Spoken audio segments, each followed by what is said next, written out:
ఆయన ఎన్నికల అఫిడవిట్ తీసుకున్నట్టయితే ఏ ఒక్క అఫిడవిట్ కూడా పొంతన ఉండదు. ఇలా సరే 2009 అఫిడవిట్కు ఇప్పటికి చూసినట్టయితే ఆయన ఆస్తులు భారీగా పెరిగినాయి. తర్వాత ఆయన ఎవరైతే కుటుంబ సభ్యులు ఉన్నాడో వాళ్ళ అబ్బాయి ఏదైతే ఇవాళ వాళ్ళ అబ్బాయి పేరు పైన ఆయన అఫిడవిట్లో తప్పులు చేసిండు, కొన్ని దాచిపెట్టిండని నేను మాట్లాడుతున్నాను. వాళ్ళ అబ్బాయి పేరు పైన కొన్ని భూములు కొనడం జరిగింది. ఆయన భూములు కొన్నప్పుడు అంటే మర్కూకు మండలం వెంకటాపురం అనే గ్రామంలో ఒక 4 ఎకరాల భూమి కొన్నాడు. దానికి 10,50,000 రూపాయలు ఆయన పే చేయడం జరిగింది.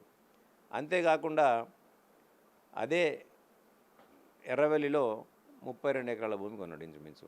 దానికి ఒక 88 లక్షలు 89 లక్షలు దానికి పే అంటే ఇంచుమించు ఒక 1 కోటి రూపాయలు రిజిస్ట్రేషన్ వాల్యూ. అది రిజిస్ట్రేషన్ వాల్యూ ప్రకారం ఆయన పే చేయడం జరిగింది. వాళ్ళ 18 సంవత్సరాలు నిండి 7-8 రోజులైన పిల్లవాడు అంతే ఆస్తి